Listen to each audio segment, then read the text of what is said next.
to Truthzilla. I am Megan, sitting here with Scott and Ed. Today we're going to be talking with Sean from the Nowhere to Go But Up podcast. Hi, Sean. How are you? I'm doing well, guys. Thank you for having me. Well, dude, thank you for coming on. This is so cool. I was a little flustered today because I was reading some Apple Podcast comments, and someone gave us a low rating, and they're like, "You guys are great, except that one guy that just says dude every other sentence, I every other assumed word." that was me. I thought it was me, and so I was like flustered. And then just now, as we were coming in, I'm like, why don't we just "Dude, try to so say good dude, Okay. like every other word from here on out, Dude. and like they like it. Listen, Yeah. if someone can't handle dude. that word, then Yeah. this show's probably not. If they can't get past that simple word, they're not going to make it to the big ones. And then it's just ironically too. I think it's funny we both accidentally wore a Ripple Effect podcast T-shirts. And like, oh, dude, I'm wearing that too. So yeah. I like just having to show up here, and Ed's got his on too. Not like, an accident. Okay, yeah, whatever. Yeah. But they told me I'd be wearing mine. There you go. Hey, Ed. What are you going to wear? You wear the Ripple Totally. Effect? Okay, I'll wear mine too. Yeah. Well, it seems like every week we just happen to coordinate. Like, okay, I always pick up and I'm like, oh my gosh, you're wearing gray and he's wearing kind of like this other color and I'm wearing gray and yellow. So we coordinate. And every week I'm like, yay, we coordinate. And then Dad's like, why didn't you guys tell me you were wearing the matching shirt? Yeah. So we should have let you know. I'm sorry. Yeah. So wow. Well, Sean, dude. So what's going on in your world, man? Like. Yeah. Where you at? Yeah. I am in the San Francisco Bay Area. Okay. So we just went to tier red again, and it's looking like Sunday they're talking about locking it back down again. So I'm like, I just went out to lunch today in a county that isn't as strict, and was able to go and have a somewhat normal meal and hang out. It was eating inside. The inside was open, but we chose to go outside because I brought my dog with me. Which county was that, Sean? That is, I believe, Sacramento County or San Joaquin County, wherever Lodi, California is. That's San Joaquin. I used to live right in Stockton, and then again, anyways, right along that whole area. But Lodi is at San Joaquin County, so I was just curious how it was inland. I have a lot of friends in that area, so just was curious. Yeah. Contra Costa is horrible. That's I have where family I'm in the there. middle. So I'm on Sherman Island, which is kind of by Rio Vista, and I'm living in a RV park, which is right behind me is the Sacramento River and the windmill farm. Okay. Yeah. Right on. It's beautiful. It's a beautiful area. Yeah. And I stay in my little fortress here. I got so much stuff that I'm doing, content that I'm creating. Like this week, I've got 6 interviews that I've got lined up or have done.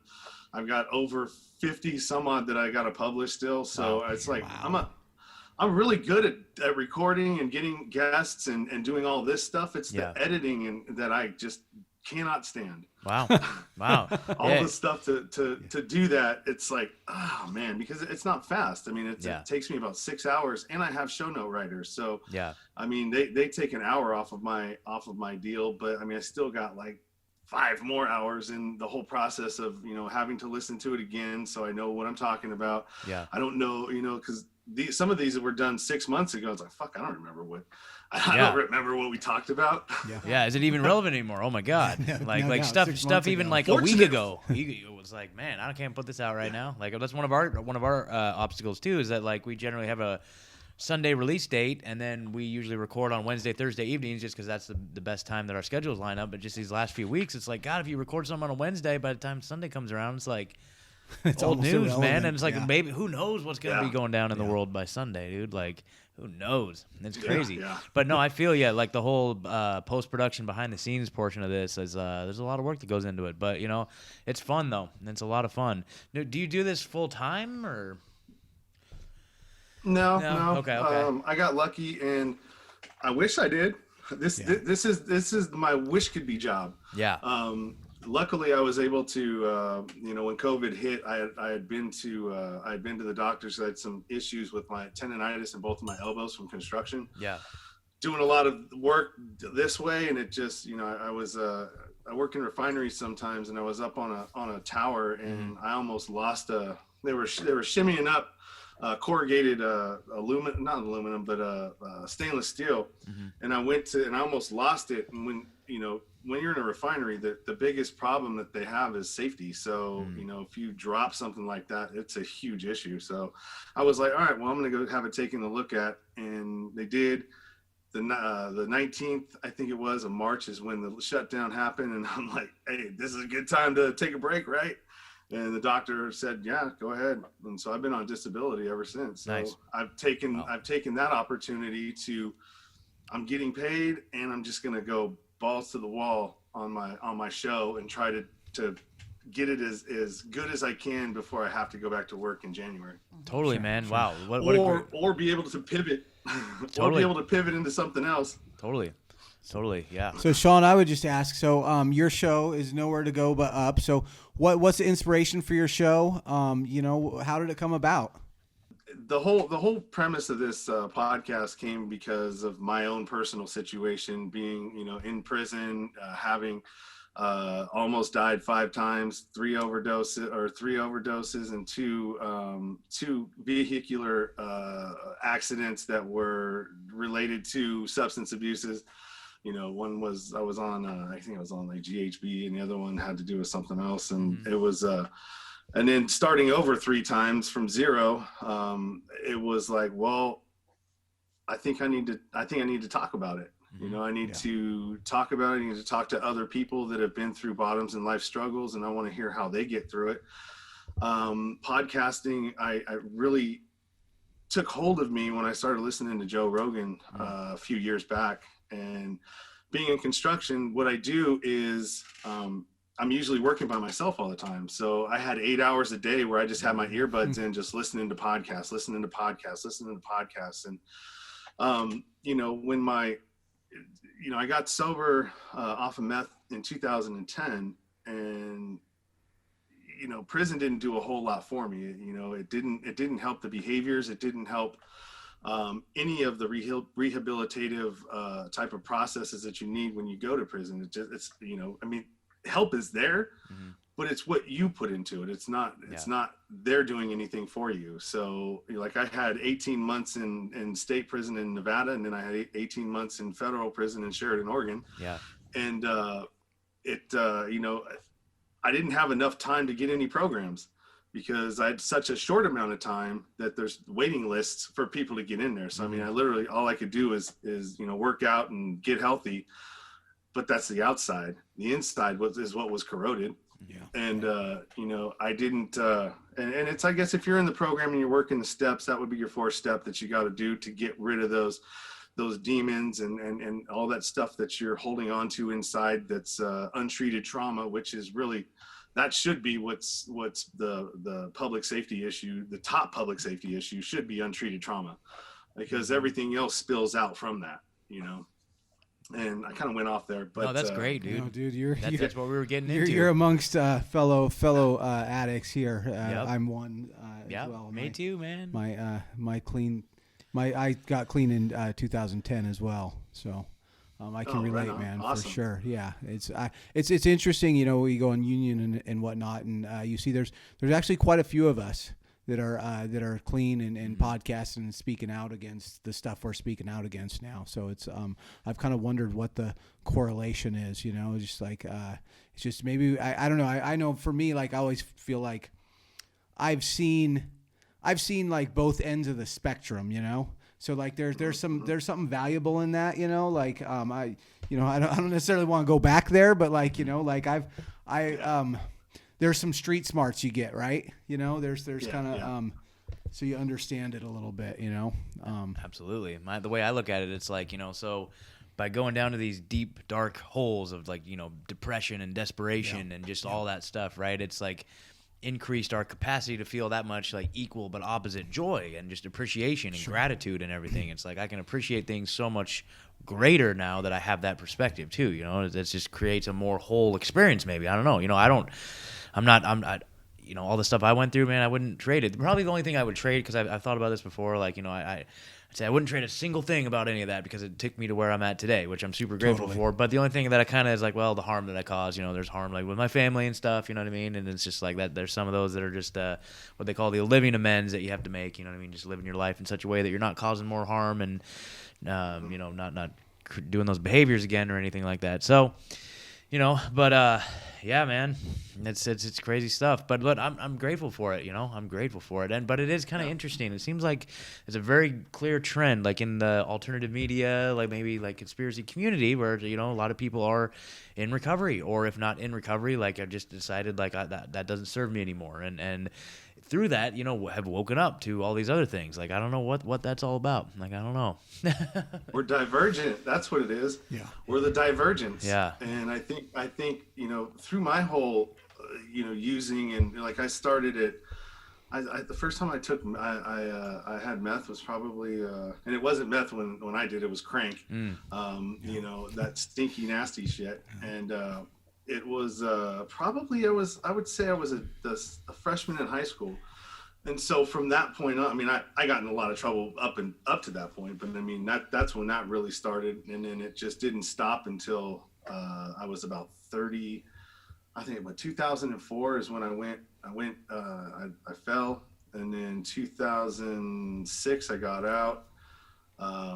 And then like sometime in 2006 I got out, and then I did 2 more violations because I wasn't done. I still had more to put on my resume apparently. Yeah. Yep. And so 2010 is when I finally just kind of got, I don't know. Sometimes I just think it seemed to me like I was possessed by something, and then all of a sudden one day it just gone. And like things made sense. And I just kept going. Being in my union helped a lot. I still had something that I didn't destroy, that could pay, that I could make a living at. And so, sure. I started doing that. And, what really helped me is that I started playing adult slow pitch softball. And it sounds really funny, but it took me away from that other group and put me into a group of people I didn't know. I mean, they may have been on drugs, but I didn't know that. Totally. And so, I mean, I was just there to play softball. I was having fun. And it gave me something to be accountable for and to show up for, and to start like being accountable for myself and being present. And then through that, I was like, all right, well, I like playing softball, but I don't like this league. So I want to start my own league in my own city. And so that was the first goal that I had, and I achieved it. And it was like, oh, so that's what that feeling good, making yourself feel good instead of using something else to try to make you feel good, which will inherently makes you feel bad because you're doing something wrong. It's like, I don't know how to explain. You probably understand what I'm talking about. Yeah, for sure. And then just from there, it just kept going and going and going and going. And then like I kept leveling up, and another goal turned into another goal, turned into another goal. And then it's like, man, maybe I'm not such a piece of shit. Yeah. Maybe I am worth, something, to somebody. And so it's just, it's about it's about learning how to live again. Totally. And, when you're in that criminality, you need some of those behaviors to be able to survive, right? To survive on the street, survive in the areas that you're in. When I went to prison, it helped me there. But those behaviors don't translate when you get into regular society and you want to be a normal person again. No. So, I mean, even though I was not using or doing any of those other things, like when I was playing softball, like other things started popping up, like anger issues. I'm trying to fight everybody on the softball field. And it's like, oh shit, stuff is starting to spill out and there's nowhere for it to go. I'm not drowning it with anything, so it's got to go somewhere. And so I started noticing like all of these different behaviors that were not conducive and good for me at all. And it took me a long time. I mean, even up to my last relationship that ended, my daughter's mom with her 2 years ago. And that's kind of when I really started taking a look at how I treated women, how I was, very abusive verbally. I was I was a bully. Like if I didn't get my way, I would like bully her into going the way that I wanted her to. And so it really gave me I just had to step back and take a look at who I really was and the person who I became and who I thought I was. And it just, it was hard. it's hard when you have an idea of who you think you are, and then you're forced to face the fact of who you really are. Yeah, yeah, you know, for sure, man. And you can't hide behind the drugs, you can't hide behind the alcohol or the tough guy criminality, like all that stuff, man. I totally relate. Yeah, for sure, man. Totally.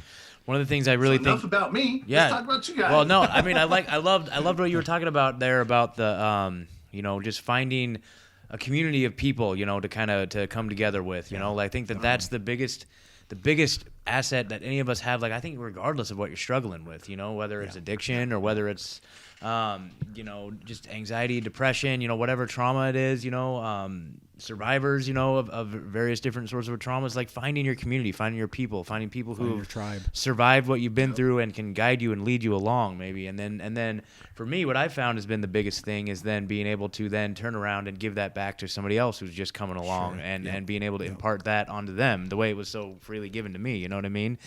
And I've also seen it too, like in like just what's going on recently. Like I've you know, we're getting to this point in society and civilization in the world where it's like, you know, things are getting kind of scary, and I'm noticing more and more that like finding our tribe in just basic like survival is going to be just absolutely critical, potentially going forward here too. You know, that's one of the biggest gifts that I think that we've gotten from this podcast is that we've kind of seen this community grow up around us. You know what I mean? Whether it's the people that listen to it, the people that interact with us on social media, the people that message us, email us, all of the other people that we've had on the show, just being in the Union of the Unwanted, which, dude, that was so cool to have you on, see you on there, dude. That was so cool. But you know what I mean? But just like, and then forming these like friendships and like literally like friendships with these people from all over the world. Sure. And for us, like we've gotten in contact with Adam from Deborah Gets Red Pilled, that podcast up in Portland, and Dean Reiner from the Up Is Down podcast up in Portland. Like we've all kind of like shout out to all those guys. Shout out to all them, you know, and you know, and they've kind of they've taught me a lot, you know what I mean, and really kind of lit a fire under me because they're a little bit further along in this than I am, and it's like okay. I see what's going on, you know, and like the Freedom Cells Network, they were telling me about that, and apparently there's this huge community, which I want to, you know, anybody that's interested in finding other people that are in your area that are kind of this minded, you know, the whole like counter-economic, agorist, you know, kind of just survival mentality, like pooling resources and kind of coming up with strategies. There's a website, freedomcells.org. And you can look and see other communities in your area. So I started one here for the Eugene, kind of central Willamette Valley area here in Oregon. There's already like a pretty good like Cascade, Pacific Northwest regional one. I've kind of been chatting with some folks on there, and it's just like, you know, but just back to what I've learned in recovery, it's just like, you know, I can't do this by myself. I literally can't do this by myself, you know, and every attempt I've made at doing it by myself, I've failed. And so, you know, I think just big picture in whatever it is we're doing, you know, I think just coming together and with these two, like these, you know, these two are like, you know, family at this point, you know, just by we came together to do this podcast, and now it's like, damn, dude, like our sanity is like held on by each other a lot of the time. I totally True. feel that. Like we come together and we're like, oh, this week sucked, but there you guys are. I love you guys. So Yeah. But on that note too, though, I was just gonna say, like, I went to just on the recovery note, man. I went to a meeting last night, and there was no masks in the whole fucking thing, and everybody hugged, and it was just like, man, it was so refreshing. It was just like, it was the first time in 8 months, man. And it's just like, it's just, you know, I'm just still kind of riding high from that, man, because that's my people. As much as this community's become my people now too, that community, you know, I depend on that community. I wouldn't be doing any of this shit if I wasn't clean today, as a reality. Absolutely. So, you know, absolutely. But you know what Johan Hari says? What's that? The opposite of addiction is connection. Yeah, that's great. I just read that today. Actually, I wrote that down.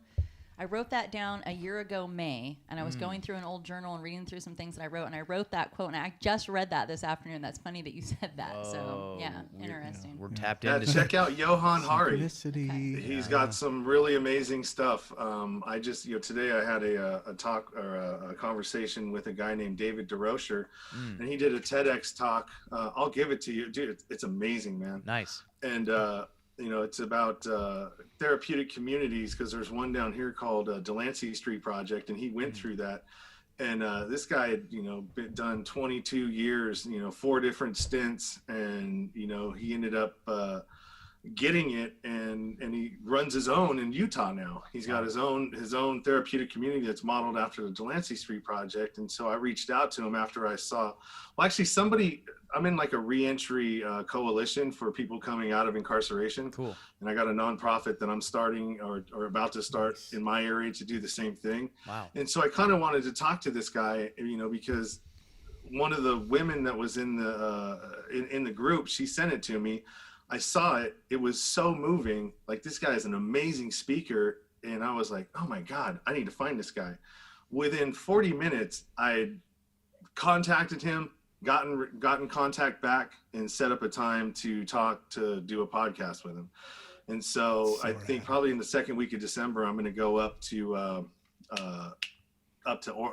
Utah and go take a tour of his facilities to kind of get an idea of what's working there, what can I do in my situation, and how can I help. And so yeah, that's kind of where I'm at, man. I want to be an instrument of good and to help other people now. I've done a whole lot of bad in my life, and nothing that I can't be forgiven for, but it's just, I've created more harm in my past than I have good. So now I want to spend the rest of my life doing more good than harm. Absolutely. And it puts us in a unique position, having come from that, that we have that within us, and it actually helps to create empathy and connections with people that are new to it too. And it just opens all these doors for us that we can now take all the darkness of our past and flip it around and use it for good. It's so incredible, Yep. Yeah, absolutely. So, I was in prison too back in, I fell in 2016, got out I just did 14 months, but still that was enough. That was for me, that was what woke me up. You know what I mean? That was just holy crap, dude. I never want to go back here. That's for sure. I know that. I just got out and just dove into, recovery myself, and just kind of never looked back from there. It's crazy how this thing has been unfolding, in such a positive way. And throughout this whole COVID thing, man, I've been thriving, man. And I think it's all to do with what I've learned in recovery, literally. It's just been crazy. All things considered, we started this podcast in the middle of the pandemic, and it's kind of been giving us the platform. It's dude, if the pandemic ends, what are we going to talk about? What are we going to do, dude? Oh my God. I think I would like that problem. I'm 100% fine with it. Yeah. It's like if Trump's not in office, what's CNN going to talk about? They're going to go out of business, dude. They're going to talk about how they're rolling us in. They're going to talk about how they're rolling us into those climate deals. They're going to have to be defending so all that this they can shit let going us on. know about the UN rolling through our streets and how they're here to help us. Oh yes, the UN's just here to help us. Yeah. So didn't your governor or your somebody call in the National Guard now and said, oh, we need help? Oh, was it Oregon that did that? Oh, or was that Seattle? There was. Well, I think she was not going to, and then it's been. They did over 100 days of protests and riots. I don't think that she did. It might have been. It might have been Seattle. She was up in arms that Trump wanted to send people here. Yeah, so she was up in arms saying that he was I trying remember to. That. Yeah. So I don't think that. I know that they were deputizing. Was it Portland Police Officers? The state police? Okay, so that's what they were doing. Or Multnomah County and Portland Police. Portland Police Bureau, yeah. So she's a monster of the most horrific kind. How anybody here... And we tried to recall her, and somehow, this is really surprising, we fell short by 3,000 votes, which no, we didn't. There's no way we didn't, and now looking the way that this election just went, I'm 1,000% more convinced than I already was 102% sure that she fucked with that whole thing. Yeah. But even nobody here wants her, and the fact that they just stay in through corruption is just it. I am ready to leave the state. I have family in another state. And I was saying this when we were talking to, I think, Darren and Graham a week ago. Shout out to Graham America. Yeah, hi guys. But I have 3 minor children still at home. And for over 8 months now, they can't, because I'm not masking my children. I'm not going to be used as the oppressor of my children. I'm not going to acquiesce to this tyranny on their behalf because they're the innocents. And so therefore, since I'm not going to mask my children, what that means is that they don't get to go to the grocery store. We don't ever get to go to the mall. We don't get to go to the movies. We don't get to go see, you know, friends walking down the street. We don't get to go to the Saturday market. You know, so what I have is 3 little kids who are starting to not thrive. And even though they have each other, and even though we have some neighbors on the hill, which I'm so super grateful for, I think that we all can smell this is going to get worse. Like you're saying, you guys are going into another lockdown. They're doing it all around the country. I anticipate that happening here within the next 2 weeks. It's going to be around the world. They're not going to ease up on this, no matter what, no matter who. They are going to roll through and see their agenda played out. And so what I want to do. And it's funny you were saying how you're mobile. I have a good friend of mine who was over at my house the other day, and she was telling me and I knew that she and her son lived in her van and they travel all over. But as we talked deeper about it, that is one of her big reasons. She's like, I'm not going to be caught at home when they come rolling through to take us away. I'm not going to have my little boy sitting. You know, we're mobile. We move where we want to move. We go where we want to go. We see things. And I'm like, all right, I have 3 minor kids. I'll bet with a big enough rig we can make that work. There's some places I want to go because truly I'm also worried about them restricting travel. I think they're going to close these borders down. They've been saying that for a little about 6 months now, but I'm ready to get the hell out of here. It's such a beautiful area, you know, like the Pacific Northwest, and I'm from California Bay Area. I was born in Castro Valley, so you know I was in San Francisco pretty much every weekend growing up. My mother was a total original hippie. And so, you know, I'm totally familiar with that area, and I love all the whole coastline, California, Oregon, all the way up through Washington. Some of the most beautiful landscape that you can see, you know, and just the way that the ocean, the temperance of the ocean changing as you go up, and just the way that the trees change. It's such true, like, earthly perfection. But what has happened with the political ideologies, what has happened as it's really ruined. It's really ruined these spaces. And of course, wherever the ideology is, it's just like if you have kids growing up in a house, they're all going to grow up with the same beliefs as the parents, as they should. But in these kinds of states where you have such a narrow, backward, censored way of thinking, it's corrupted the people, you know, and it makes it to be where you can't even go out. And like, you know, like you were saying, you had to go to a different county to even be able to have a decent meal, you know, like when we were on lockdown all summer, you know, I was taking my kids almost every single day. We're driving all over Oregon, going to all the different rivers that we can, just so that we would have the ability to be free. And I'm literally thinking, as I'm like out there watching my kids in the river, like, is this the last time they get to do this? Is this the last time? Is this the last summer? What's going to happen next summer? Can I still sneak them out? You know, because I remember they were, and like here, during the lockdown, they were closing the forest. You weren't even allowed to go, not even, you know, off grid. They didn't want you out in the forest at all. Before they burned it up.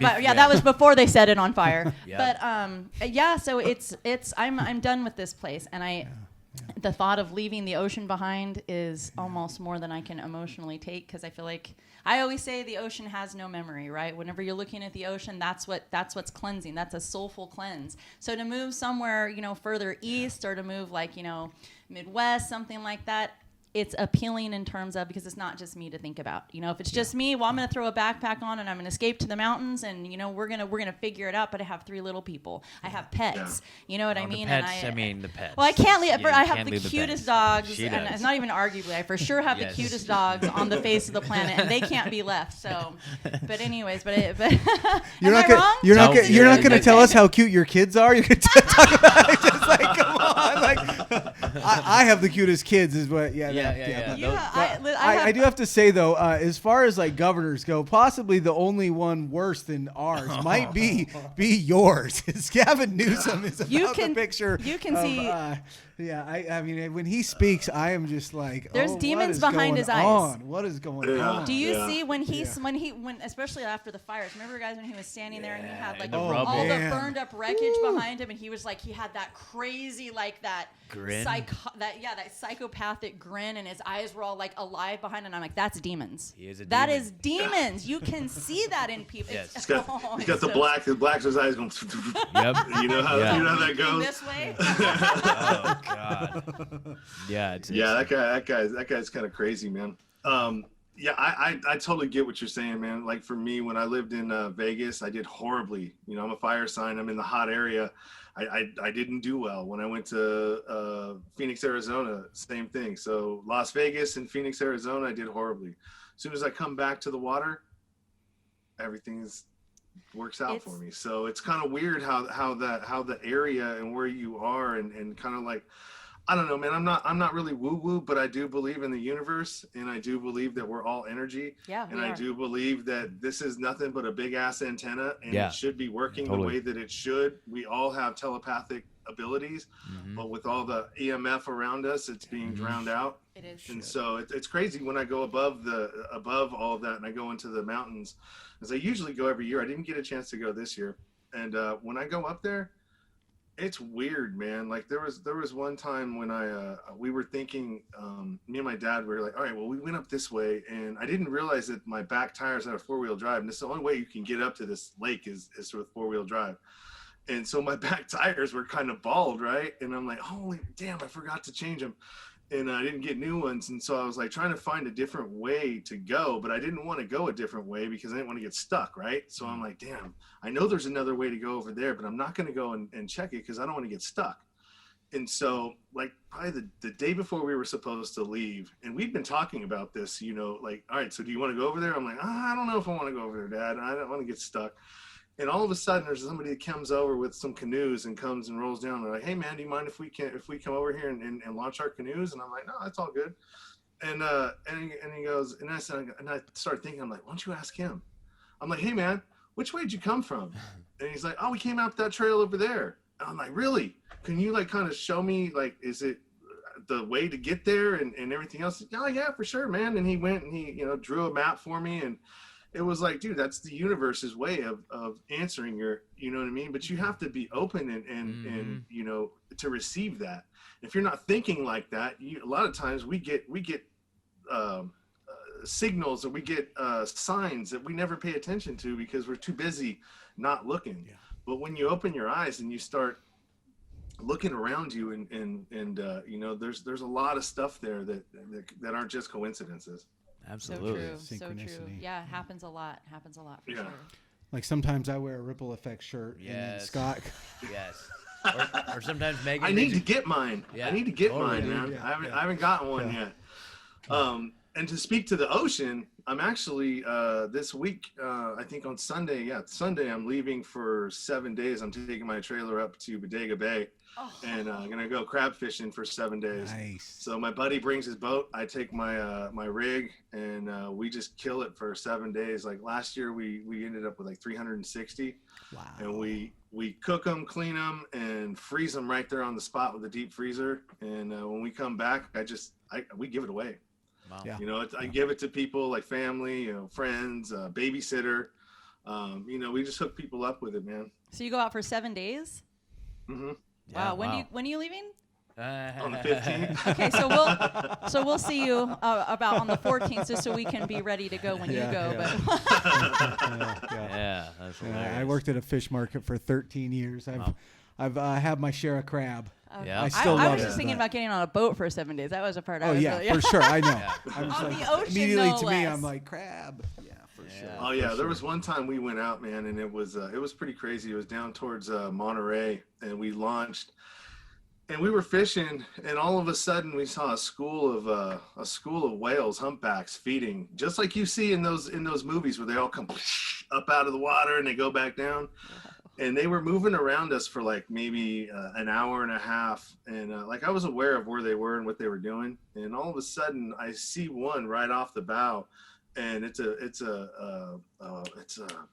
adult, and it dove, and all three of us were jigging the bottom, and all of a sudden, like, we're in a little 19-foot boat, right?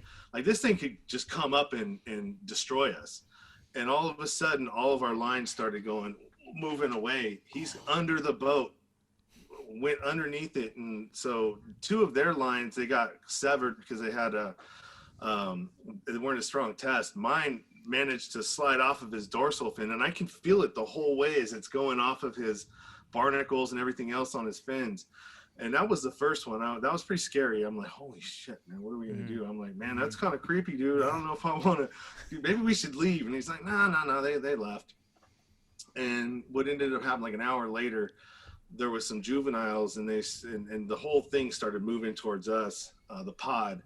And I guess the juveniles were kind of out there sort of like making sure that we weren't in the way or whatever it was, but they started breaching, and they were breaching closer and then closer. And then they disappeared. And I have this on video. If you look on my Instagram page, and there's one of the videos on there, and it shows this, where I'm like filming and I'm like, where did he go? Where did he go? And all of a sudden, 50 feet away, and I caught it, and he just boom right there, and some of the water almost got on us, and you could hear the fear in my voice, and I'm like, let's go, we gotta go now. Holy shit. Our excitement is done. For playtime is over now. Yeah. That was real. But it was Nature awesome, was beautiful. man. Get me the fuck out of here. Yeah, dude, it was awesome, man. That day was great. We caught so many fish just because they were all the bait fish that they were catching and they were dying and they were getting. We saw seals, we saw dolphins, we saw a great white shark that day. It was like we saw all kinds of stuff. It was pretty cool, man. I love the ocean. Yeah. The ocean to me is there's nothing like it, man. I used that as my higher power actually when I first got sober, because it was, something that was bigger than me, it's stronger than me, it can kill me. And it actually, when you're on the ocean, it's almost like, so Joe Rogan talks about this all the time, when like we don't have things in our lives because our lives have become so insulated that, like, even to the point of looking up at the stars, if you have light pollution, you don't see the stars anymore. So I mean, we don't have a lot of things that put us in our place. You know what I mean? Like, okay, there's so many things that are so much bigger than me, and when you can get that perspective, and the ocean gives that to me, and every time I see one of those whales or I see something, we're on big swells out there, and it's like, oh my God, your asshole starts clenching up and you go, shit, let's get out of here, but we need that kind of fear to kind of put you in your place, like, you're just a visitor here, man. All of this was here before you, and you need to respect it.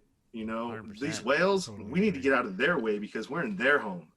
It's not our home. It's not our natural environment. So that's my 2 cents on that. Oh, absolutely. To respect it, right? I heard you mention a few times Joe Rogan, and I want to kind of get your take on this. So what's your take on Joe Rogan? What's going on with him?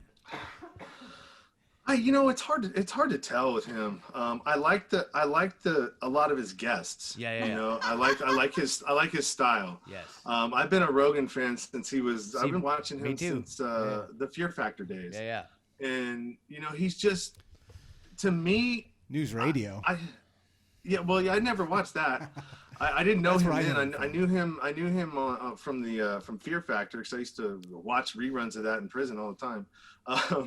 But I identify with him, man. For some reason, we're kind of the same age. Well, he's a little bit older than me, but we've been through the same thing. We were both latchkey kids. We were both, our backgrounds are sort of similar. And I don't know, man. There's just some people that, when you get messages from them, they're just receivable, and you never know who that's going to be, actually. One person can tell you one thing, and then 2 other people can tell you the same thing, and you didn't listen to it from this person, but when this person said it, it's like, oh, okay. That's true. That's happened in my life so often, where I've heard, something like good advice in particular, or like something that's really sound for my life, and I'm like, that doesn't apply, whatever. Or, it depends on who it's coming from. And then one thing in particular was told to me, like, really throughout my whole life, and it really took me hearing it from it was even a stranger said the exact same thing to me I've been hearing my whole life, and it was that moment that changed so many things that came after us. Like, it just hit home. Sometimes you just have to have the right person plug it in the right way. But I don't know if it would have been as impactful if I hadn't heard it all the times that it didn't hit with me. Do you know what I mean? Like, I don't know. Those are the seeds. It is. It totally Those is. are the seeds. All of the things before were the seeds that got planted in your head. and then all of a sudden, one person just brings it out of you, and it's like, oh, I get it now. Oh shit. Yeah. Totally. Yeah. So the reason why I ask is like, Joe Rogan, right? Like I've been following him for years and years and years. There's nothing that makes me happier in the entire world than when I see a notification for like a new episode with Joe Rogan and Duncan Trussell, man. Like, oh my God, like that's like the best entertainment out there, dude. It's so great, but man, I don't know. Like kudos to him too for like bringing on Alex Jones, dude. Like that was so legit. Anytime he has Alex on, man, the world just loses their mind, right? The whole Twitter universe just loses their freaking mind, dude. And especially nowadays, like on Spotify, like they just weren't having it, right? And there's so much. Cancelers are pissed. Yeah, they're just like, they don't know what to do. They don't know what to do. But it's so awesome too. But now here's the thing: is like Joe Rogan. I've heard him say several times on his show. He says, "I am very pro-vaccine. All my kids are vaccinated." I'm like, dude, hold on. Like we're in a like I don't know, man. Like I don't know about all that. So like.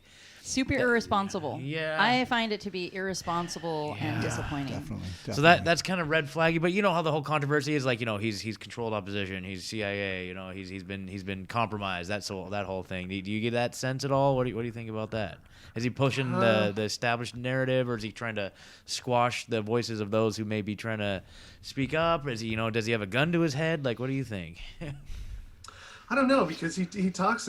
He exposes a lot of things. Yeah. He's talking more about the things that are very apparent right now. Yeah. Which is like, how in the world does anybody not see how the mainstream media is like really just twisting everything? Mm-hmm. And I said this the other day, is that, dude, they have meddled in this election more than the Russians could ever have meddled. No doubt. Absolutely. For sure. Absolutely. Yeah, totally. Yeah. And how can people be so blind as to not be able to see it? I mean, like, are you just blind, or you just like, but it's almost like ignorance is bliss, right? Mm-hmm. It is.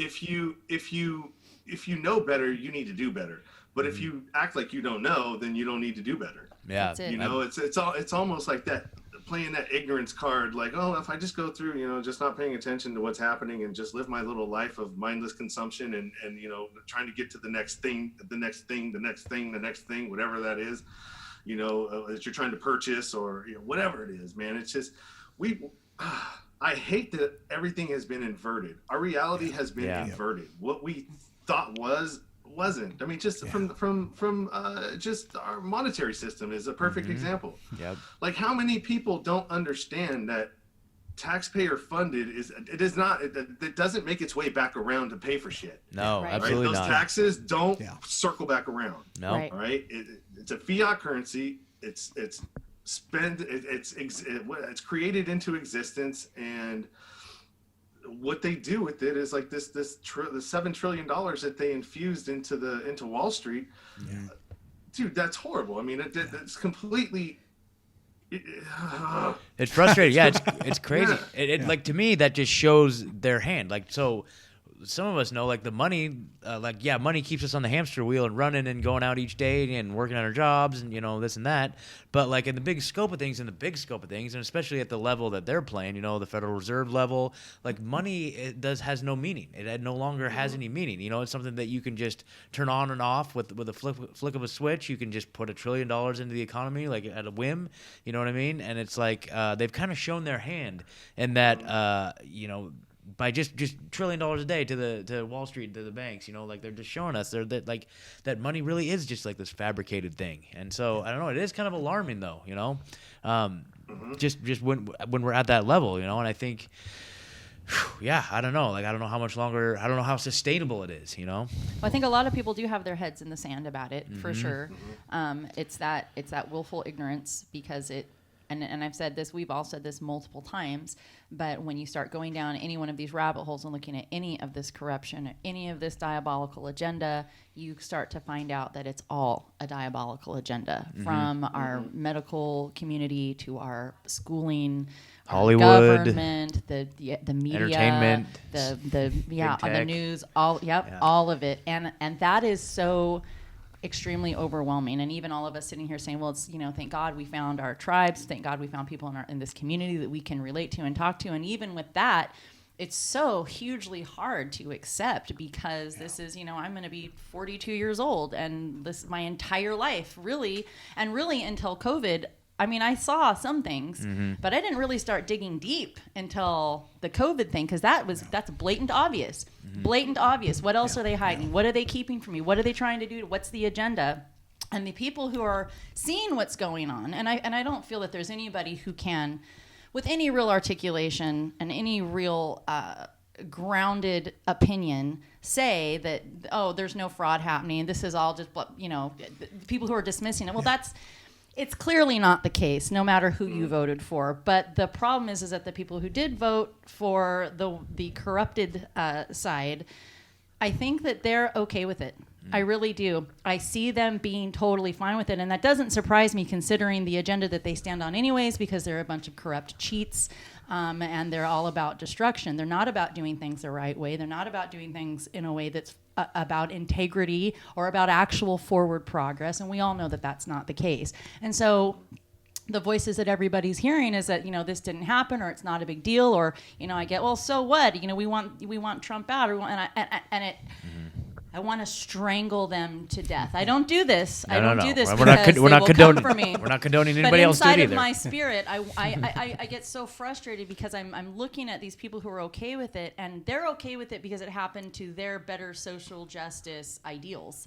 And they're not looking at anything that has to do with what's actually going to happen to them, their children, their grandchildren, their neighbors. And everyone talks about this being like, being divided. Well, it is. And the real divide, the thing that they're not taking into account, these people who are for this whole fascist agenda, who are for the corruption, who are for the cheating, they're the ones who are going to watch as the people that they love get pulled out of their homes. They're going to see families, maybe not this week, maybe not next month, but I guarantee, likely and for sure within my children's lifetime, they're going to see families ripped apart.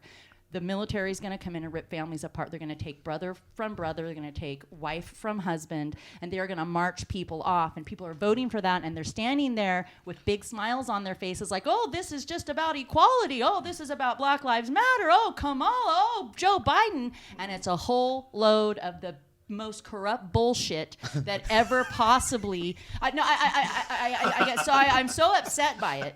I'm so upset by it. Because it's literally what it is it's an acceptance of a loss of sovereignty and freedom. And I do not accept that, and I do not stand quietly by while it's taken from me.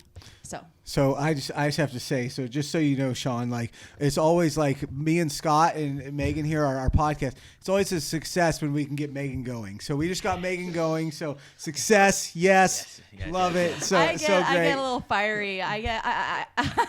Speaking of the comments, the other comment I saw today was somebody said is the icing on the truth cake. Totally, Megan gets on her rant. When Megan gets on her rant. But I think just to kind of jump in a little bit, one of the things I heard you talk, it's like, any one of these lies, but once you see how big any one of these lies is, it just like opens the whole world up. And that's like how I've seen, because I've seen, like, we all came at this a little bit different angles starting out, sure. we did like Scott was, you were more part of it for me, I've always kind of been very skeptical. I was bought in the 9/11 thing, like, yes, we need to go get those terrorists that hate our freedom and this and that, right? And then I started looking, there was some inconsistencies were pointed out to me, and I started to wake up a little bit. But really, my biggest, and so Tower 7 was a huge one too, for sure. But one of the main ones was actually when I was in prison, and just seeing the internal workings of that. And one of the things that really stood out to me, was just like the commissary system, canteen. Like, these people are spending all this money every week, and it's like a status thing, right? To have like all the shoes and the soups and all that stuff, right? And it's like, the soups. Yeah. Like, dude, like if you, like, I love it. It's shoes and soup. Shoes, soup, coffee, dude. Like you're big time, dude. If you have like a whole. What you got on the spread tonight, man? Yeah, exactly. And, but see, what I saw is like people just like buying their own enslavement. I'm like, you guys realize if we just like nobody bought anything for like a month, like the whole thing would just collapse, right? The whole thing would collapse. They'd have to let us all go. Like, it's so crazy. Like and I kind of looked at like just the world in that sense too. Like we literally don't have to participate in any of this. And if we all just got together and just said, nope, see ya. And for like, and so there's a researcher named Max Egan out of Australia who's just like, man, I've been following him for years. It's Surviving the Matrix. Crowhouse, thecrowhouse.com. He talks about these day of non-compliance, like just one day out of a month. If we could all as a whole human race, coordinate and say, okay, nobody goes to work, nobody buys any gas, nobody does any financial transactions, nobody spends a penny at any store anywhere, the whole system would collapse and we would have them by the balls. Like literally, just one day out of the month. I was just listening to this podcast right before we met up tonight too. And like they were talking, these guys, and I'll have to do a little more research to get really into it with you guys, but like they have this thing like Agenda 31, not like our Agenda 21, our Agenda 2030 and all this shit, but they have like a website and stuff, and they were talking about like making your own Commonwealth IDs, so you don't have to buy into that system, you know. So like, and I mean, because when you get a driver's license and stuff, you're signing on to like all this bullshit you don't even know. Like they can come and like take your blood. Like What? Well, you have to what is it? There's a term for it. Cameron, I should know this, but there's a term for it. It's like by signing up for a driver's license, you automatically consent to them taking your bodily fluid for like a drug or alcohol test or something like that. Well, you have to have it in an accident. They can't just show up at your house. No, they can show up at your house. They can show up at your house. And like they were talking about, like there was one state where they like were actually going and like testing kids' bloods.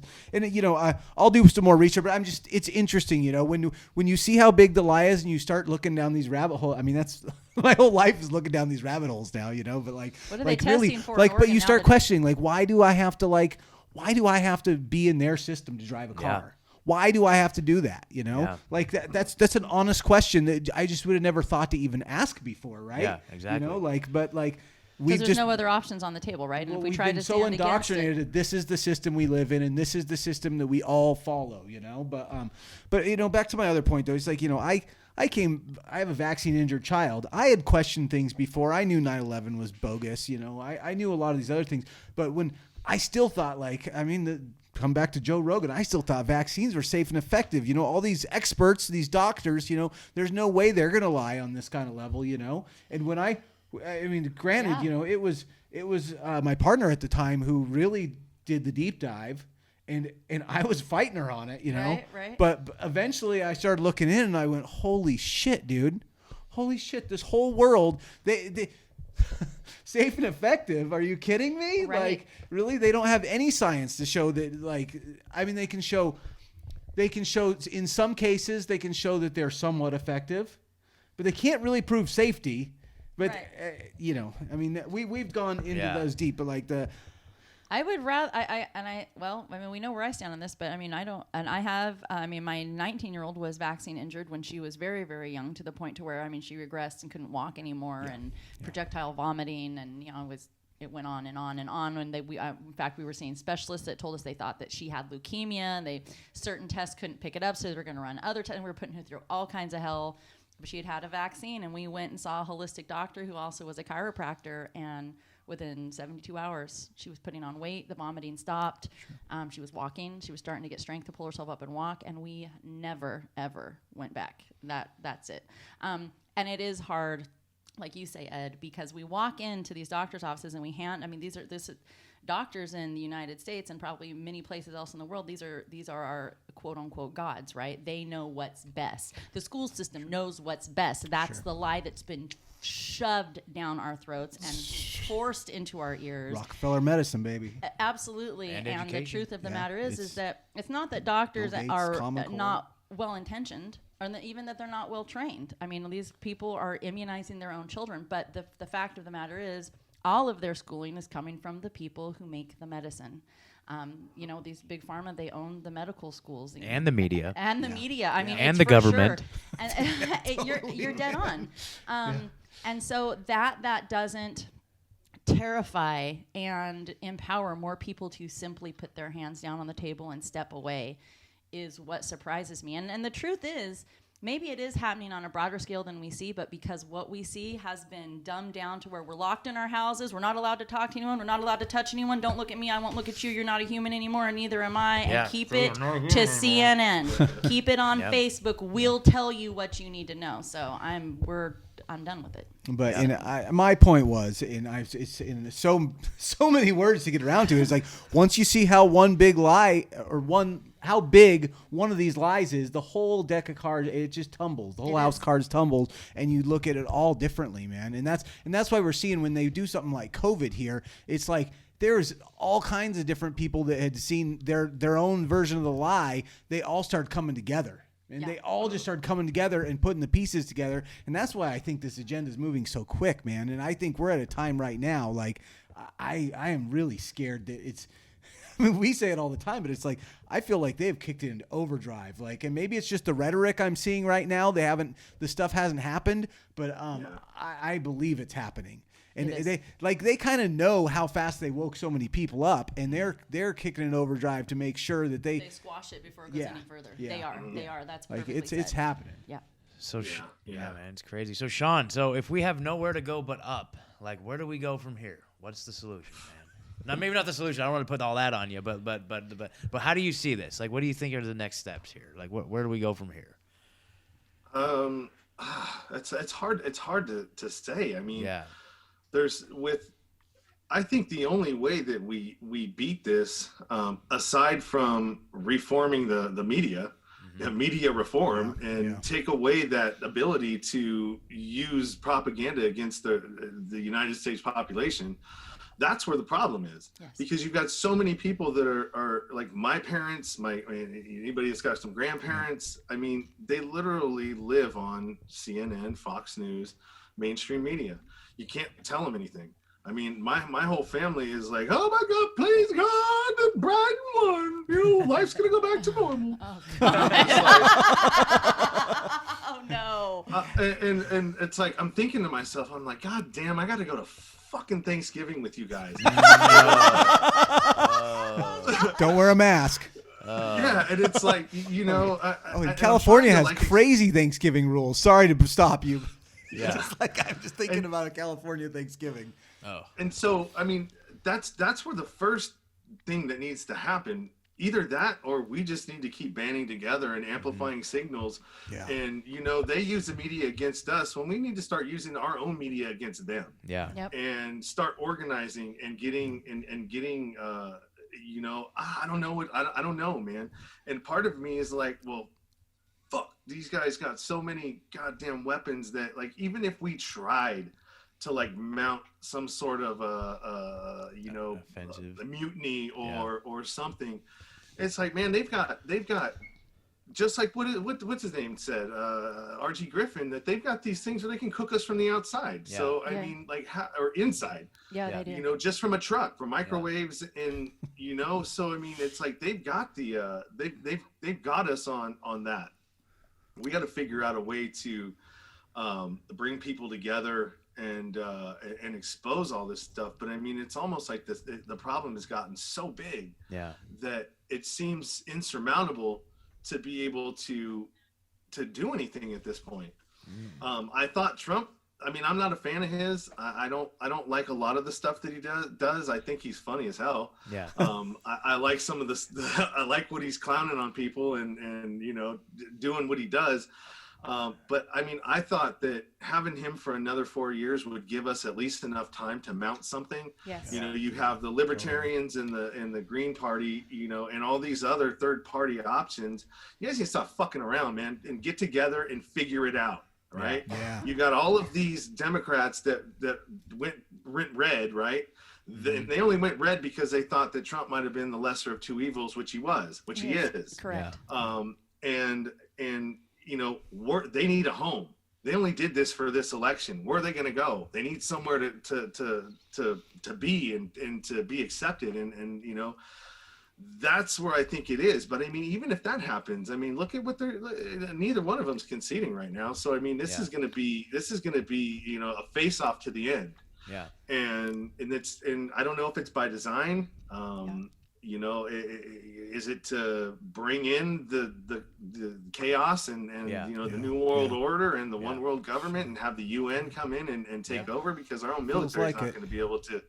Our own military is not going to open fire on us. Yeah. Well, that's why they need the UN, right? And we talked about this. I don't remember who we were saying that with, but they need to have people from not our nation here to police us and it's just like, when they send our troops over to other nations, there is no loyalty to a people that are not yours.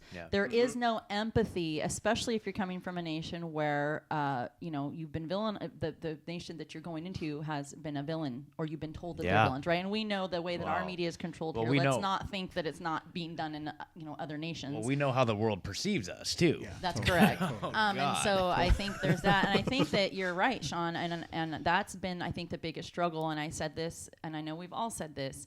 If the truth were actually allowed to be in the light the way that the propaganda is, if it was even 50-50, you would have 85% of people, I'm positive, 85% of people going for the way of the truth.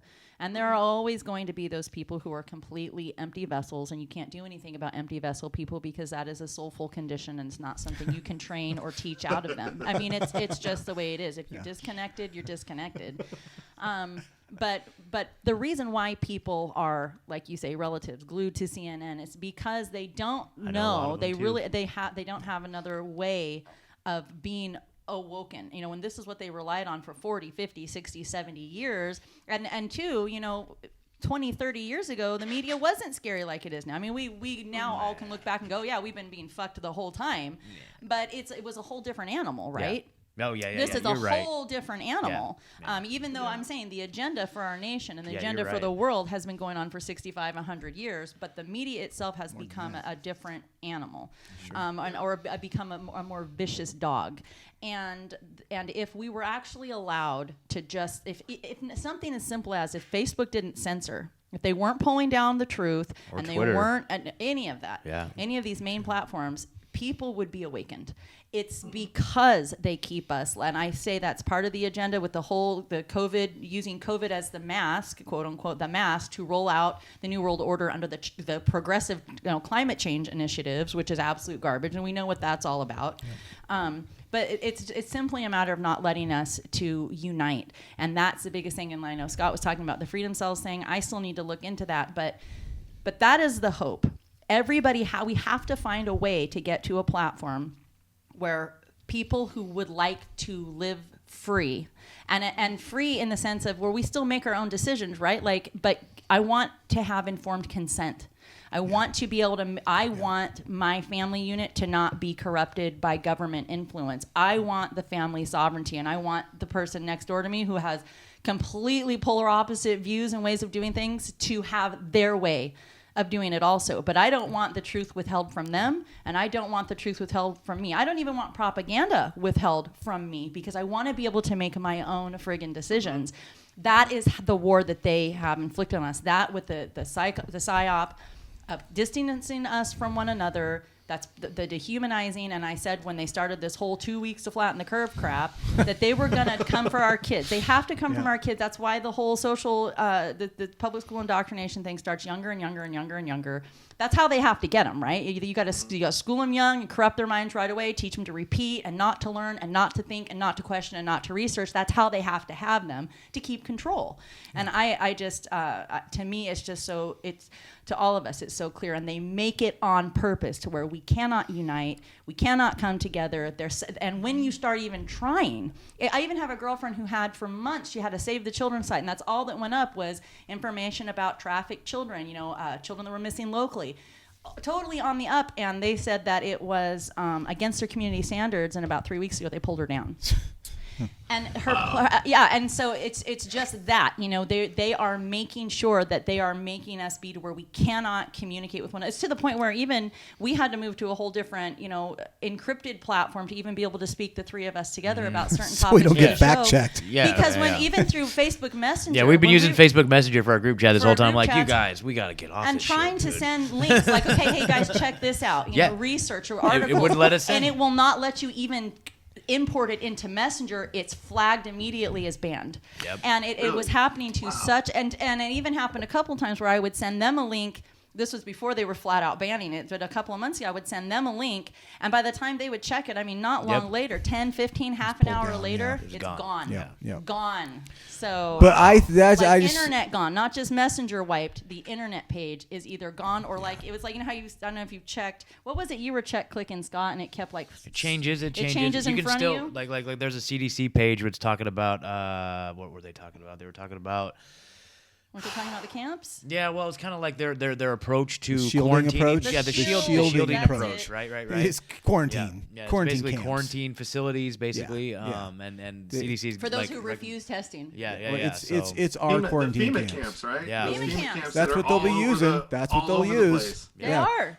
They did build those for a reason. People, you know, people, they did. people look me flat in my face and say that's not true. That's not true. They would never do that. They wouldn't have the power to do That's that. fake And I'm like, news. what do you mean they That's don't fake have the news. power to do it? You can't even go into the supermarket with your kid. What do you mean they don't have the power to do it? They're doing it. Yeah, They're doing it. The number one cause of unnatural death of the human race in the last 100 years is governments murdering their people. So. And the third leading cause of death And is Western medicine.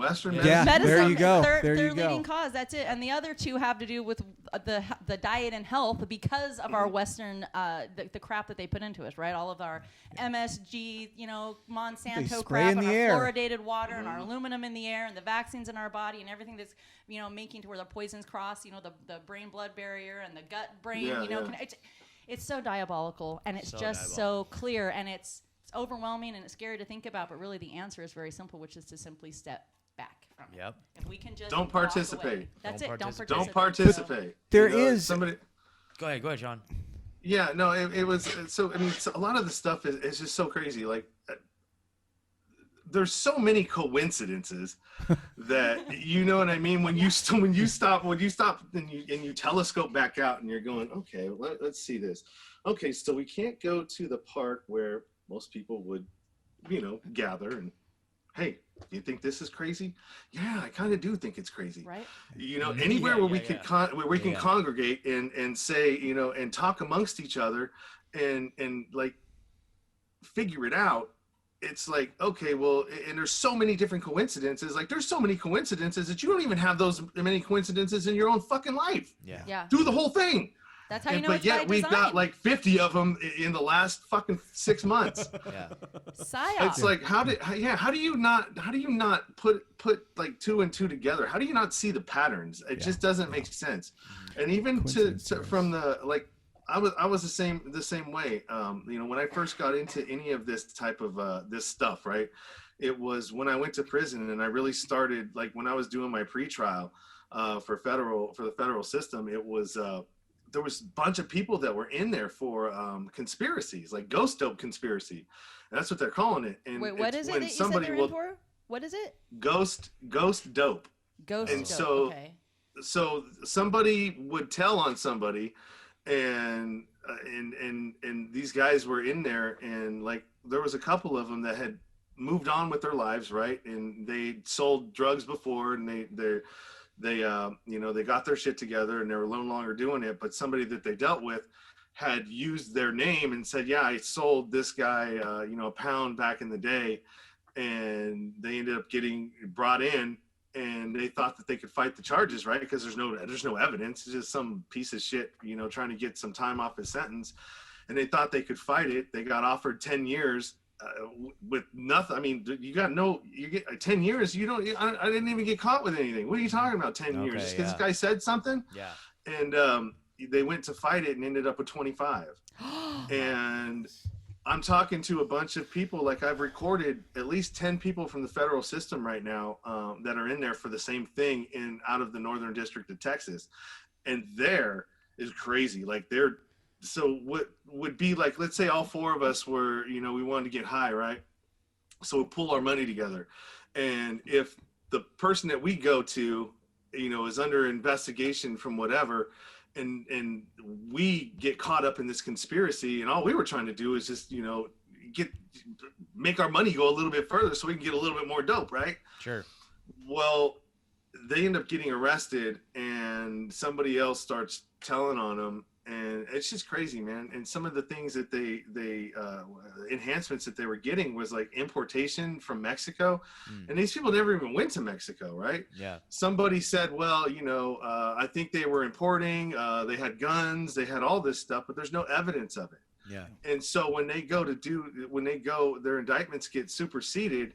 And when they thought they were going to plead guilty to 50 grams of methamphetamine, and when you get there, it's like 4 kilos. And so what they're it's crazy, man. And like, I have all of these, and I still need to get the family. I want the family impact of it to go along with these stories. And it's just it's horrible, man. It's horrible how corrupt that system is. The financial system, the 2008 financial crisis. Have you guys heard of the movie? Man, I've heard of true it. crime documentary series. Yeah. Watch that. Okay. Right, watch that. It breaks down exactly how they did it. Yeah. And I interviewed, so if you want to know a little bit more about it, episode 55, I interviewed one of the main producers of it.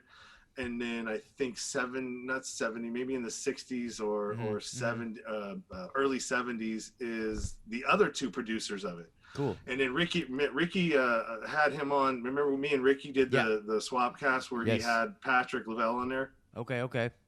Yeah, so he was the producer of it. And so watch it. It gives you, there's 5 of them, man. And this thing moved me so hard that I was able to screen it, right? The publicist reached out to me and asked me if I would screen it and then have them on the show. And so I did screen it, and I watched that sucker 3 times. Wow. I watched it 3 times. The first time I watched all 6 hours of it and did nonstop. And then I went back to watch the rest of it because I'm like, all right, let me see if there's any inconsistencies here.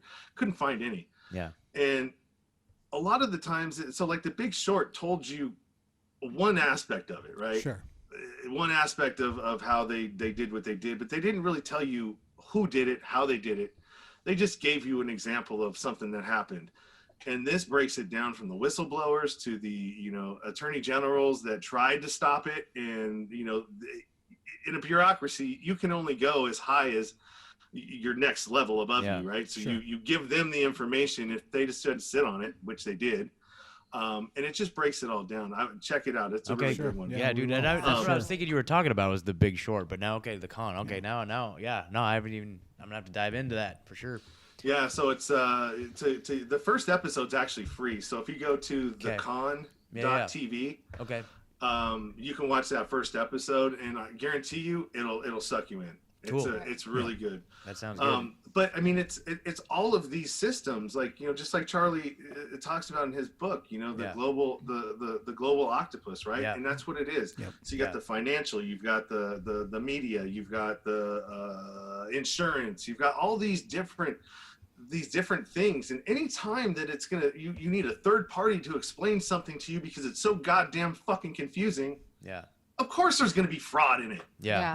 Because you don't know. You don't know. Yeah. It's like taking your car and you're not a mechanic to a mechanic that's corrupt, right? Yeah. Yeah. How are you going to know? He's telling you, well, this is wrong and this is going to and you're like, oh, okay. Yep. Yeah. Okay. Absolutely. And it's the same way it is with the medical. It's the same way it is with you need a lawyer to explain why the laws are so goddamn fucking confusing. Yeah. Why do we have all these laws in this fucking country? Yes. Yeah. You know what I mean? It doesn't make any sense. And half of them they're never even enforced. The only time they get enforced is if someone tells on you. Yeah, or if there's an agenda to be pushed, for sure. It. And like what you were just saying too, like, okay, so why do we have all these laws and how these drug laws are being used as leverage on people, right? And so I'm sure what's happening with the ghost dope people, they're just trying to like flip them, right? Maybe I would assume, maybe, like otherwise, like what would be the incentive, right? And so I know we were going to touch a little bit on, so here in Oregon, we're in a unique position. I'm sure a lot of the folks out there have seen all the memes floating around, like Oregon, like plastic straws, oh, no. But cocaine, oh, yeah, you know what I mean? Like, so apparently Oregon has legalized drugs or decriminalized drugs. Yeah. So, Small amounts. Small amounts. So I think it's like, I can't remember like personal amount use, use. cocaine, heroin, methamphetamine. Like, dude, you get arrested or caught with it, you pay $100 fine or you go in for a drug and alcohol assessment. So to me, it's like, okay, Okay. I voted for it. I voted for it too. I 100% because, like, did. Because here's what I'm thinking too. Like, even though for me going to prison is what woke me up and pulled my head out of my ass.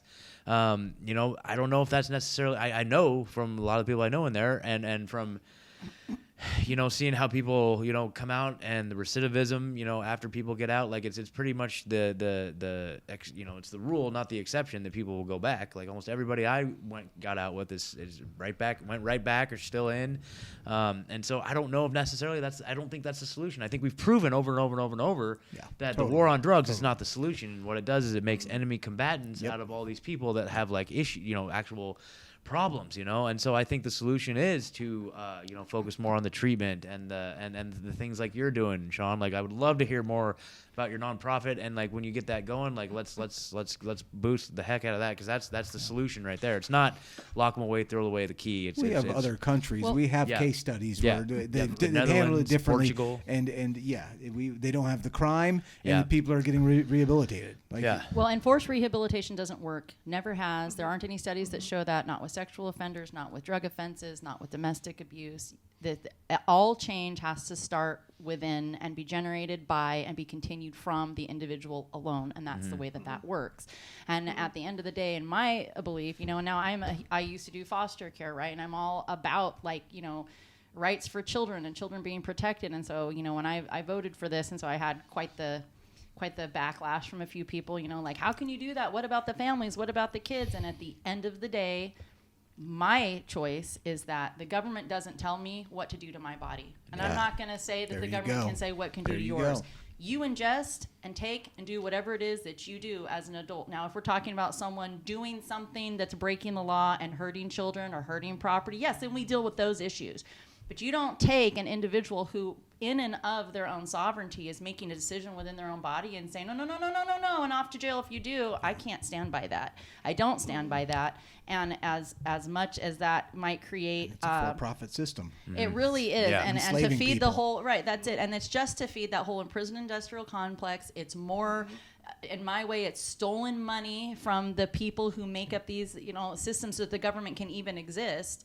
And I just couldn't vote against that, because everything that I stand for is that you don't tell me what to do with my body. I'm not going to tell you what to do with yours, but don't you tell me what to do with mine.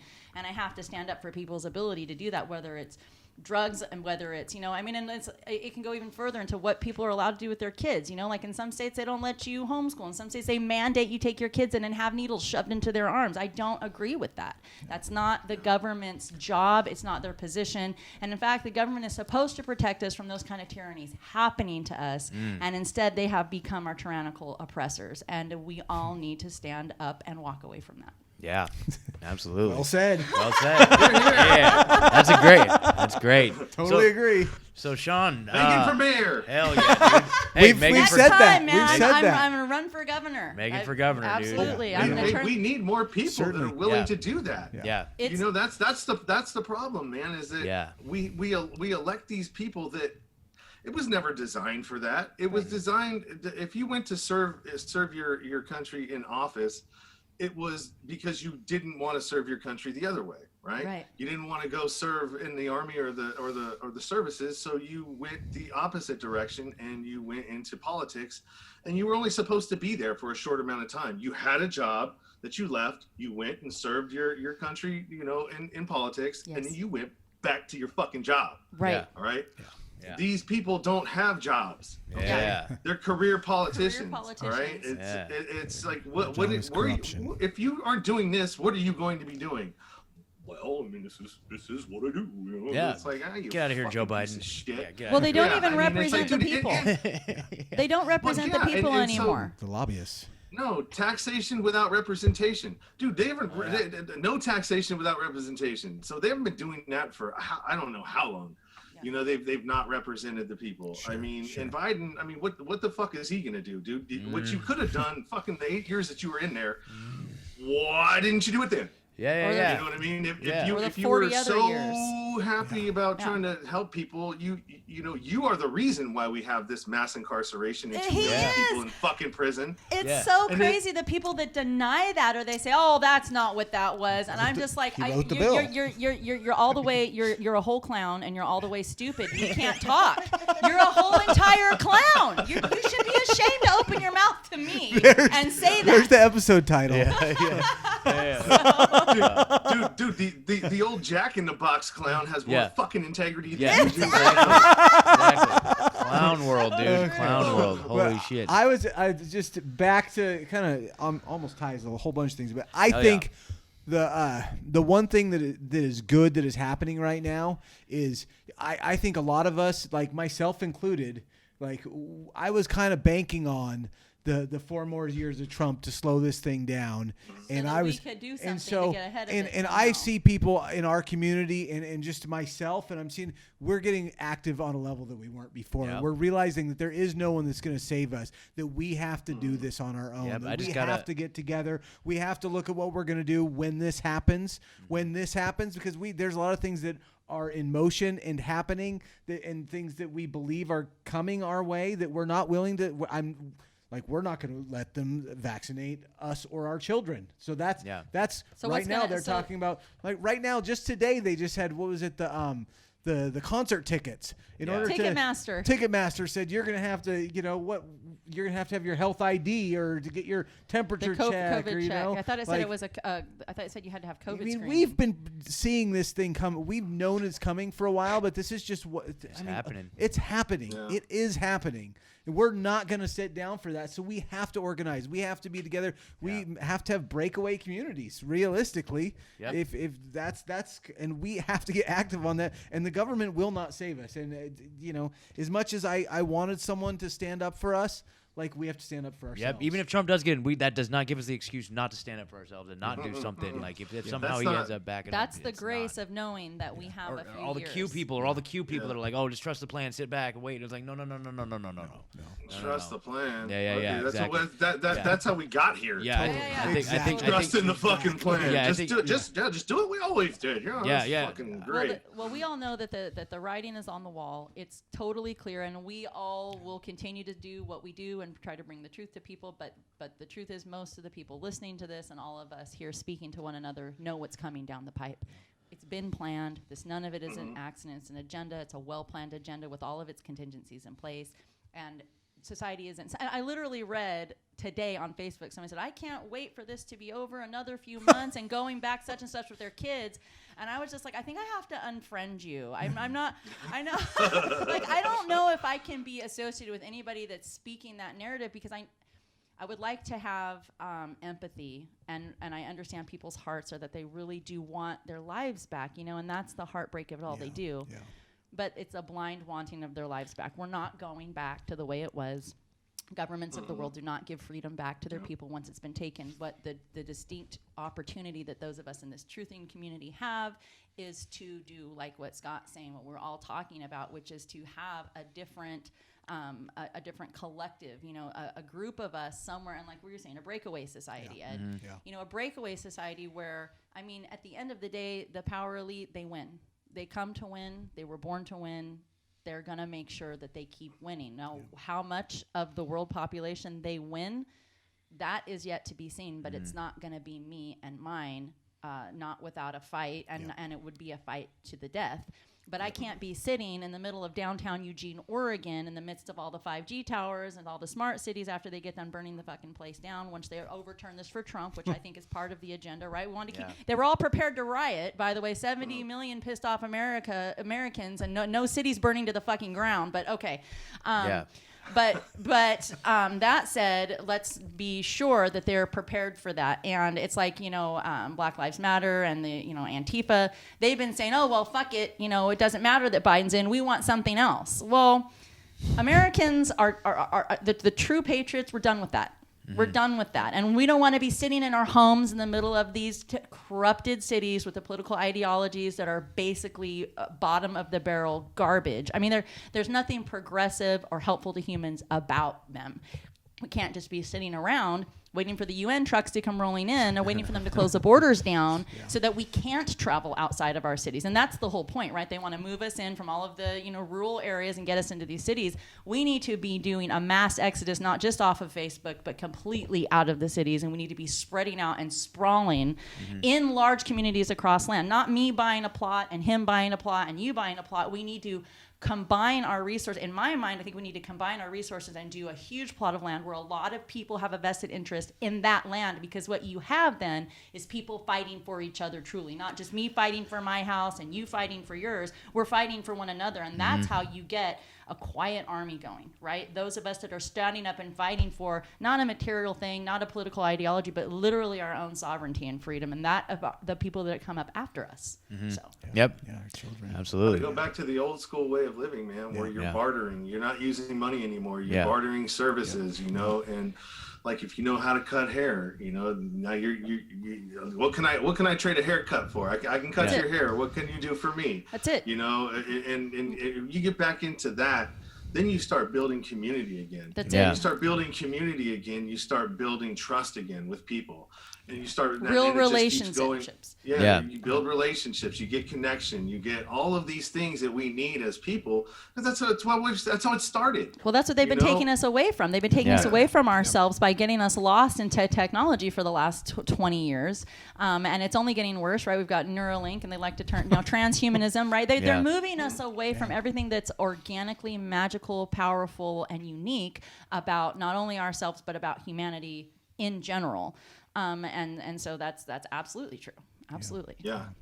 And then you have the people that, are always screaming about, they're going to put trackers in us and they're going to do this and they're going to do that. It's like, motherfucker, what do you think this is? This is tracking you all the time. Yeah, they're just trying to get it closer and closer to being inside your body and closer to your brain. It's just like incremental steps. Like, and they're getting there. Getting there. It's all been incremental. Dude, wow. Holy crap. What a great freaking conversation. Sean, tell us a little bit about where we can find you, buddy.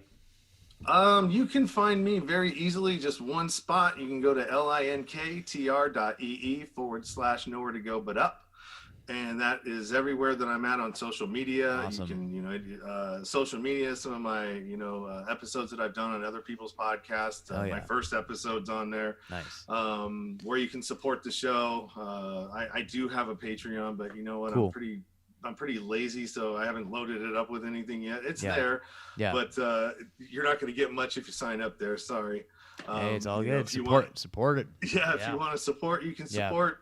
If not, there's a lot of good content that I got out there.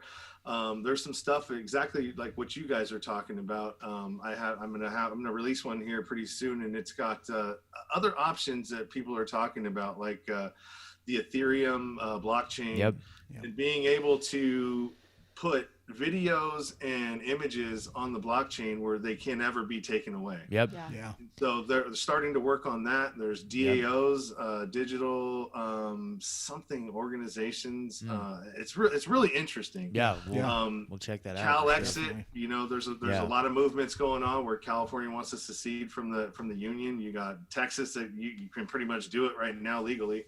There's a lot of people searching for a lot of different options right now. Direct democracy. That's really what I want. I want direct democracy where we're voting for issues and not people. Ooh. You can't corrupt issues, but people are corruptible. So get the politicians out of there. We can do this on the blockchain, right? We can vote. The Flux Party in Australia has a voting app. That they're doing blockchain stuff there, and people are trying to come up with solutions.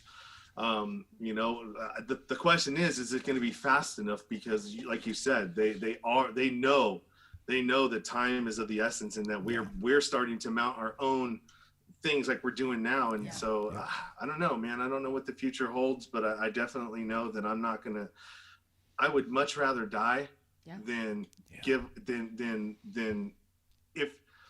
if I allow this for my daughter and I don't try, I will sacrifice my life to make sure that she has one. Yes, absolutely. 100%. 100%. I'm ready. Yeah, it's not even a question. Stand with you for sure. 100%. Yep. And that's just it. And I feel kill me, man. And I think, and that's what we're trying to head off, right? Because I feel like so many of us in this community talk about that, like what's coming. You know, we say civil war, we say the divide, we say, you know, the UN's coming. But regardless, I think we all know that a fight's coming, and we feel that fight, even though right now it's on a psychological level, that's the beginning part of wartime, right? And I think that we all have this like intuition, gut feeling, whatever you want to say, that this is where we're going. Yeah. And the fact that we even have to say out loud, I'm willing to stand up and die for this. This is how important this is. Yeah. Is why it is so powerful, and it's more than the four of us sitting here at this table. There are many millions of us who are quietly having these conversations at their dinner tables and with their families and with their loved ones, and we will not be silenced. And there will be a way, and it's like, you know, we're all talking about. We're just trying to figure out what that is, because this has really been thrown at us so quickly. It's snowballing so fast, and because of that, also though, the people are rising up all the quicker to get ahead of it. Nobody wants to live on their knees. Nobody wants to live on their face, and nobody wants to watch their children suffer through whatever the government may say that they think is best. And I think that is starting to wake a lot of people up. So. Oh yeah. Well, let's all just keep waking people up, man. Sean, thank you so much for being here, dude. I really appreciate it, man. That was super cool. We're going to stay in touch. And, again, on your projects, please keep us posted and let us know. We'd be more than happy to, you know, we really want to just stay in the loop with all that, dude. So, yeah. No, for sure. Any last words? Any last thoughts? I don't have any other than, you know, do your research, man. Yes. Don't be a dumb dipshit. Yes. Don't be a dumb dipshit. That's absolutely. Just do your research, and you know, if something is suspect, if something feels suspect, it probably is. Yeah. That's right. You know, trust your intuition. That's why we have it. Yep. The truth has a certain vibration. So. It does. All right, Sean. Thank you so much, brother. So you much, take care, Sean. man. It was wonderful talking to you. All right, guys. All right, Thanks for being here. Have a good night. Have a good night. You guys too. Good night. Later. All right, everybody. Well, that was Sean from the Nowhere to Go But Up podcast. Can I do just quick plugs? Yeah, quick plugs? Do it. Okay, I just want to do a couple plugs. There's a couple plugs here. Right. So, our time's limited up here on Facebook, or not, well, Facebook, yes, but also YouTube, Twitter, all that good stuff. They're coming for us. Yeah, we're over on Parler. If you guys want to find us there, we are. We actually just started our own little website, which is kind of exciting, and it's in a baby infant stages right now. But we were actually It is the beginning of the empire, guys. Yeah. We were able to upload our RSS feed on there, so at least we I don't know if empire's the right. No, It's it's gonna be empire. such a- It's am I empire. right? No, I'm telling you. Truthzilla Okay, empire. I what I've learned through all this is to set goals, and I have just been achieving goals, and so I'm gonna set up there, dude. Now we're gonna be sitting up there with freaking like Alex Jones someday. We're gonna have our own InfoWars. When I hear the word empire, I'm thinking the evil empire. I meant like a community of truthers that spreads far and wide. No, we're gonna have our own media empire someday. We're gonna have our own freaking Still, I don't think empire is the right word. Okay. I don't think empire's. I think empire has a certain connotation. We can take the word back. All right. We're gonna build back better. We're gonna take the word back. Build back better. That's it. Yeah, this is the great. You'll reset have nothing and you'll be happy. This is the great reset of podcasting. That's not what I meant. Dude. But anyway, no, check it out. Hey guys, Truthzilla.org. Isn't that cute? Yeah, it's like a. So I loved that we got Truthzilla.org. I was so on board. We were trying to find Truthzilla.com, and I was like, I love Truthzilla.com. Some asshole out there wants $5,000 for that domain, Truthzilla.com. Hey, asshole, if you're listening, we'd like to buy it for less though, just to be like $100 would be cool, but like, or one of these. So anyway, we were at Truthzilla.org because we're just a happy because that's where the truth comes from. Yeah. We also got the Float.app. Okay, yeah. So signed up for that. Just getting going on that, just guys. Starting it. Yep. And I'm seeing on the union, the Wanted Chat channel here, they're talking about like different integrations that they're working on, about how like Odyssey and Library are going to be integrated into Float, and like so there's super exciting stuff in terms of like freedom of speech on the horizon, which is super exciting and encouraging. And also it was hilarious too, because like on the way over here, like YouTube crashed, right? That was hilarious. I was trying to look at something like an hour and a half before I got here. I think you crashed it. We'll get into that on the bonus episode, but because this will be out later in the week. But yeah. Anyway, guys, Truthzilla.org, Parler, all that good shit. Come find us. So we're making so that's the thing too. The Parler, everyone, we're mass exodus off Facebook. Which I don't know about Parler. I mean, it's like It's the best. It's the best next option. Do you have a better option? No. Okay, so float. We're working on float too, so we'll see. You can't change it on me. It was Parler 3 days. We're gonna be Parler. Okay, so we want to leave fucking Facebook, everybody. Yeah, fuck Facebook. They're the absolute devil. It's so clear in every single one of their links and every single thing that they pull down and flag. They are a dying platform. Let's help kill them. Yeah. Parler, find me. I'm Heretic Girl. Capital H, capital G. And I know that the site is being overloaded right now. They have millions and millions of people in the last 48 hours trying to leave Facebook and get on that platform. Just be patient with it. With like a lot of sites that are, be gentle with the site and give it some patience because we're gonna turn it into a fantastic platform for free speech. So. Yeah.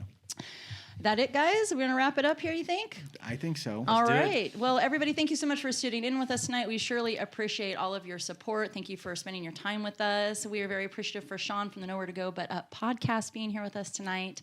He's cool. He's cool. Super cool, dude. That's badass. I love what he's doing with it. He's in his. So that's now I know. Yes. Maybe it's not a plot of land yet. Now I just need to have like a van or a big bus of some kind. That's it. So, anyways. Everybody, thank you so very much. I am Megan, sitting here with my dear friends Scott and Ed, and we wish all of you intellectual prosperity. Good night. Pew, pew, pew. Pew, pew, pew.